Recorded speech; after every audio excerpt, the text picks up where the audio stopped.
শুভ সকাল বন্ধুরা, কেমন আছো সবাই? আশা করি সকলে ভালো আছো, যে যেখানে আছো সুস্থ আছো। সৃষ্টিকর্তার অশেষ কৃপায় সবাই যেন ভালো থাকো এই কামনা করে আজকের একটি ব্লগ শুরু করলাম।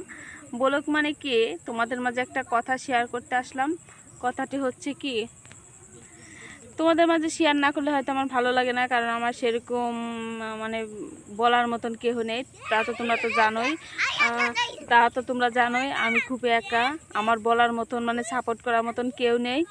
কিন্তু তাই তোমাদের মাঝে আমি একটা কথা বলতে চাচ্ছি কি যে যে আমার তো যে অবস্থা বুঝতেই পারছো। কারণ কি, আমি হচ্ছে এক বাপের একটা মেয়ের সাথে, তোমরা আগের থেকেই জানো।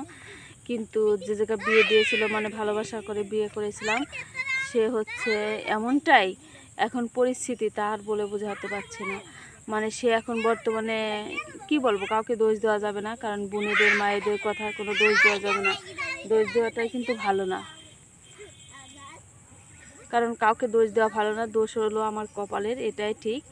কিন্তু কেউ যদি বিয়ের পরে একটা মানে কথা কি, বিয়ের পরে যে একটা অশান্তি হয় সেটা কিন্তু সব নারী পুরুষই জানে, প্রচণ্ড অশান্ত। কারণ বিয়ের আগে মনে হয় মা বাবারা কত পবিত্র, কিংবা বিয়ের পরেও মা বাবার পবিত্র মনে হয়, কারণ মা বাবার উপরে কোনো জিনিস হয় না, এটা আমি মাথায় শিরেও ধার্য করে নিচ্ছি। তারপর একটা কথা কি, যখন আমাকে বিয়ে করেছিল আগে কতই না ভালো ছিল, যে এটা করব ওটা করব সেটা করব, মা বাবাকে দেখব, কিন্তু কোনো মানে ঝগড়াঝাটি করবো না, লবণ ভাত খেয়ে একসঙ্গে থাকবো।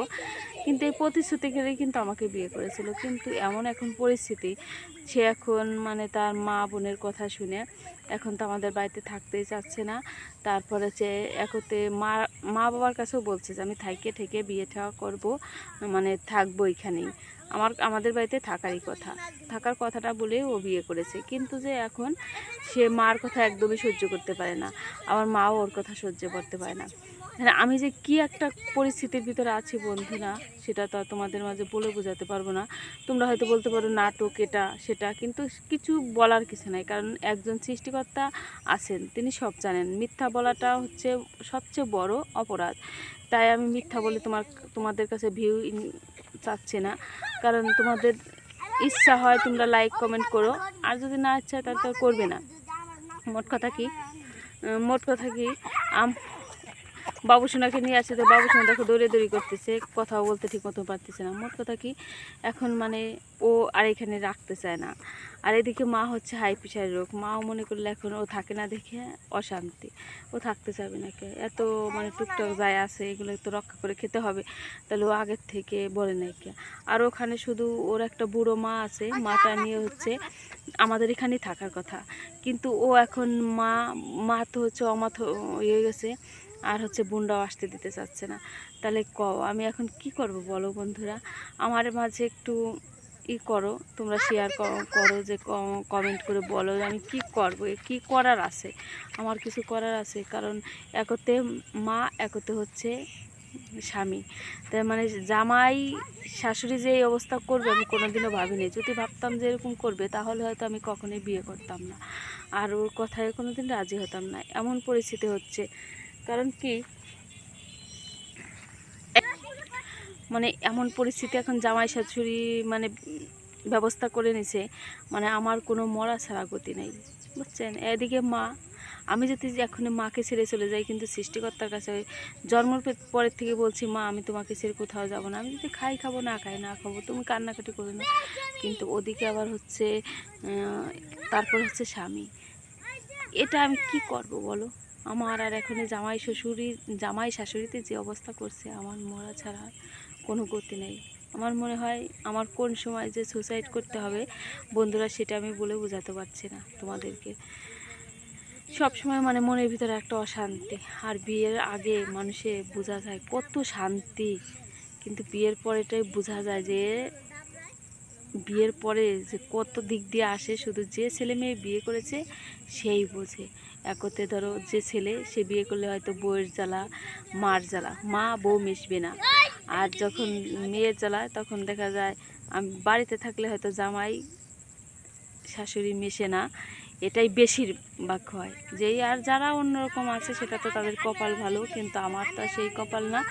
আমার এখন যে পরিস্থিতি হয়েছে কিছু করারই নাই, কি যে করে মানে বলে বোঝাতে পারছি না বন্ধুরা।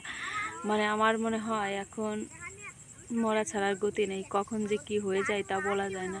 একতে বাবু সোনাটা আছে, শুধু বাবু সোনাটার দিক তাকিয়ে থাকি, আবার ভাবি যে বুড়ো বয়সে বাবা মাকে ফেলে মারা যাব। যতই তারা মানে আমার সাথে ঝগড়া লাগুক, আমার সাথে খারাপ ব্যবহার করুক, কিন্তু এটা অন্যরকম হয়ে যাবে। এখন কত মানুষ আসছে দেখার জন্য, কিন্তু শেষ সময় কিন্তু দেখার জন্য কেউ থাকবে না। এই কথা ভেবেও আমি কোনো একটু কথাই করি না। আর মনে করে আমি যতটাই হই না কেন, আমি কিন্তু মেয়ে হিসেবে একদমই খারাপ না। হয়তো মানুষে হয়তো জানে, একটু গ্রামের মানুষে জানে, কিন্তু হয়তো সামান্য প্রতিবেশীর কাছে দু একটু মানে হই মানে সম্পদের জন্যে আর করি, এটাই জন্যই হই। তাছাড়া গ্রামে কোনো একটা মানুষ বলতে পারবে না সাগরে এতটা খারাপ, এত নির্লজ্জ, এরকম কিন্তু বলতে পারবে না। তো আমার আর কি এখন কিছু করারই আছে বলো। এদিকে স্বামী, এদিকে যা মা, এটা নিয়ে সেটা নিয়ে ঝগড়া লাগিয়েই থাকে। ঝগড়া বলতে কি মুখ কালাকারি, এ মুখ কালো করে থাকে, ও মুখ কালো করে থাকে। যা এই আমি ট্যাকেল দিতে দিতে আমি শেষ। কোন দিক যে কত যে মাথায় টেনশন আমি বলে বোঝাতে পারবো না। কারণ এদিকে দেখা যায় একটু স্বামীকে একটু বলে গেলে স্বামী করে থাকে, এদিকে মাকে একটু বোঝাতে গেলে মা করে থাকে। তাহলে আমি বলো আমি কোন দিকে যাব? আমার মনে করলে সবসময় রাত দিন 24 ঘন্টার ভিতরে হয়তো 2-1 ঘন্টা নিদ্রা গেলে ওই সময়টা আমার মানে মাথার ভিতরে একটু ঠান্ডা থাকে। আর তাছাড়া সবসময়ই আমার মনের ভিতরে শুধু চিন্তা। এদিকে আমি যদি শুধু মায়ের সাপোর্ট নেই তাহলে আমার সংসারটা ভেঙে যায়। আবার এদিকে যদি আমি স্বামীর দিক চলে যাই তাহলে আমি মা বাবার মানে একটা ইসের তলে পড়ে যাই। কি যে করব আমি বলে বোঝাতে পারছি না, কিন্তু বলার মতন আমার কোনো পরিস্থিতি নেই বন্ধুরা। শুধু তোমাদের কাছে আমি বলছি, কারণ কি তোমরা হয়তো আমার আপন মানুষ, তোমরা কিন্তু আপন মানুষ, তাই তোমাদের কাছে বলতে যাই। কারণ তোমরা আপন মানুষ না হলে কিন্তু আমার কাছে বন্ধু হতে না, শেয়ার করতে না। আর আমি যদি গ্রামে বলতে যাই তাহলে দেখা যায় এর থেকে এরখানে, ওর থেকে ওরখানে গ্রামটা ছড়াই দিবে। এটা তার শহর না। আর মানুষই গ্রামের মানুষ বেশিরভাগই চায় যে ওদের সংসারটা নষ্ট হয়ে যাক, বুঝছো? সেই জন্য আমি তাদের কাছে বলিও না। কিন্তু তোমরা দূর দূর দূর দূরান্তকে দেখতেছো, তোমরা দূর দূরান্ত থেকে আমার বন্ধু হয়েছে, এই জন্য আমি তোমাদের মনের মানে খেলেশ দিয়ে আমি তোমাদের কাছে একটা কথা বলছি। আর কথা বলতে চাই বলি, কিন্তু কেউ কমেন্ট করে না, দেখে হয় খারাপ লাগে, হয়তো ভাবি যে আমার কেউ নাই। কিন্তু আবার দেখি 2-1টা ভিউ আসছে, তাহলে তো হয়তো কেউ আসেই। তাহলে ভিউ যেহেতু আসছে তাতে হয়তো কেউ আসে, না আসলে হয় কি করে? অবশ্যই আছে 2-1টা ভিউ যেহেতু উঠছে, সে আমার কথাটা শুনছে, অল্প শুনলেও শুনছে। এটা ভেবেই কিন্তু আমি ভিডিওটা করি যে না শুনছে, তাই আমি তোমাদের কাছে শেয়ার করলাম। আর যে বিয়ে করেছো সে তো বুঝতেই পারছো যে বিয়ের পরে মানুষের যে কতটা যন্ত্রণা আর কতটা জ্বালা, সেটা কিন্তু আর কেউ বোঝার বাকি নেই। অল্প বুঝলে হয়তো বুঝছো, আর বেশি বুঝলেও হয়তো বুঝছো, কম বেশি কিন্তু সবাই একটু একটু বুঝছো। বিয়ের আগে যেরকম থাকতে পারছো, বিয়ের পরে কিন্তু কখনোই সেটা থাকতে পারছো না। তাই আমি তোমাদের মাঝে একটু বললাম। হয়তো ভালো যদি লাগে তাহলে অবশ্যই কমেন্ট করো, আর কমেন্টে অবশ্যই জানাইও, আর লাইক দিয়ে আমার পাশে থেকো। আর হয়তো তোমাদের কাছে বন্ধু যেটাই হোক, সেটাই তোমাদের কাছে পাশে থাকতে চাই। আর কোন কোয়ালিটির ভিডিও ভালো লাগে অবশ্যই একটু জানিও, সেই কোয়ালিটির ভিডিও আমি দিতে করবো ইচ্ছুক। সবাই ভালো থেকো, সুস্থ থাকো। আজকের মতন এই পর্যন্ত, টাটা।